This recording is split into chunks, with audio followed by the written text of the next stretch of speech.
அண்ணாமலை பொறுத்தவரை ஒரு காவல்துறையிலிருந்து அரசியலுக்கு வந்தவர்.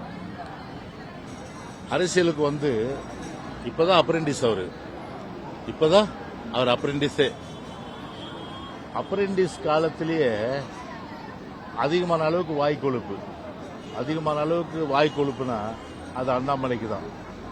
கட்சியுடைய வரலாறு தெரிஞ்சுக்கணும்.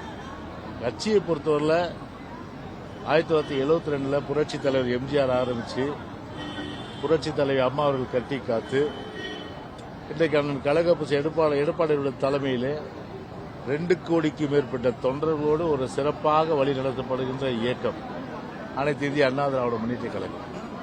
இங்க எல்லாம் ஒற்றுமையா இருக்கும்போது எப்படி கட்சி டிடிவிக்கு போவோம்? ஏதாவது கிளி ஜோசியக்காராட்டாரா எனக்கு தெரியல. எனக்கு திடீர்னு இந்த ரசம் சாம்பார் வைப்பாங்க இல்லையா வீட்டில், அதாவது இன்ஸ்டன்ட் ஃபுட்டுன்னுவாங்க. இன்ஸ்டன்ட் ஃபுட், ஃபாஸ்ட் ஃபுட்டு சாப்பிட்டா என்ன ஆகும்? ரொம்ப குயிக்காக மேலே போயிடுவாங்க எல்லாம். எப்போதுமே வீட்டு சமையல் தான் உடம்புக்கு நல்லது. அது என்னைக்கா ஒரு நாள் ஃபாஸ்ட் ஃபுட் சாப்பிடலாம், என்னைக்கா ஒரு நாள் இன்ஸ்டன்ட் சாம்பார் வச்சுக்கலாம் வீட்டில், என்னைக்கா ஒரு நாள் இன்ஸ்டன்ட் ரசம் வைக்கலாம், என்னைக்கா இன்ஸ்டன்ட் குழம்பு வச்சுக்கலாம். ஆனால் வீட்டு சமையல் தான் என்னைக்கும். அது மாதிரி இன்ஸ்டன்ட் இதெல்லாம் ஒரு சீசன். வேடந்தாங்கல் பறவை போல இதெல்லாம் ஒரு சீசனல் பொலிட்டீஷியன். அதனால இவர் ஒரு தொழில் கையில் வச்சுக்கிறார். ஆருடம் பார்க்கறது இனிமேல் எழுதிடுவார்.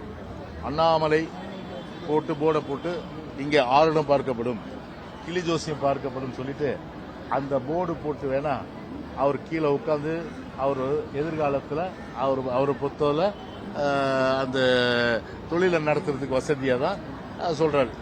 அந்த மாதிரி ஒரு வாய்ப்பே இல்லை கண்ணா. அண்ணாமலைக்கு மலையில வேணா நீங்க அண்ணாமலைன்னு மலையை வச்சுங்க பேர்ல, ஆனா மலைன்னு ஒண்ணு இருந்துன்னா அது அனைத்து இந்திய அண்ணா திராவிட முன்னேற்ற கழக இயக்கம் மட்டும்தான், வேற எந்த இயக்கம் கிடையாது. இந்த மலையை பார்த்து இந்த அண்ணாமலை சொல்றது வேடிக்கையாகவும் வினோதமாகவும் கேலிக்குரியதாகவும் எள்ளி நகையாடக்கூடியதாகவும் இப்படித்தான் தமிழ்நாட்டு மக்கள் அண்ணாமலை பார்ப்பாங்க. சரி, டிடிவியை பத்தி சொல்றாரு இவரு. நான் கேட்கிறேன், டிடிவி யார்? அம்மாவால் கார்டன் பக்கமே வரக்கூடாதுன்னு சொல்லி விரட்டடிக்கப்பட்ட டிடிவி முதல் பாயிண்ட். அதன் பிறகு அம்மா மறைஞ்ச பிறகு வரார்.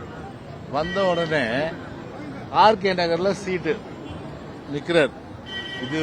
இது பார்டர், இது ஆர்கே நகர் ராயபுரம் உள்ள பார்டர். நான் கேட்கிறேன், இதே அண்ணாமலை டிடிவியை கூப்பிட்டுட்டு ஆர்கே நகர் தொகுதிக்கு தெருவா பிரச்சாரம் பண்ணிட்டோம்.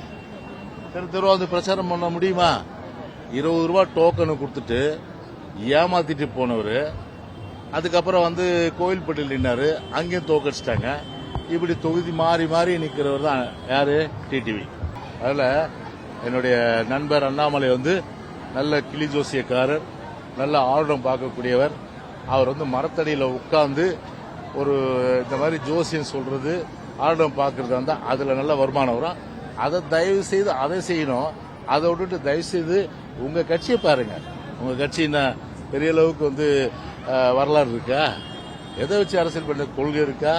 லட்சியம் இருக்கா? ஏதாவது ஒரு முற்போக்கு திட்டம் இருக்கா? ஒன்னும் கிடையாது.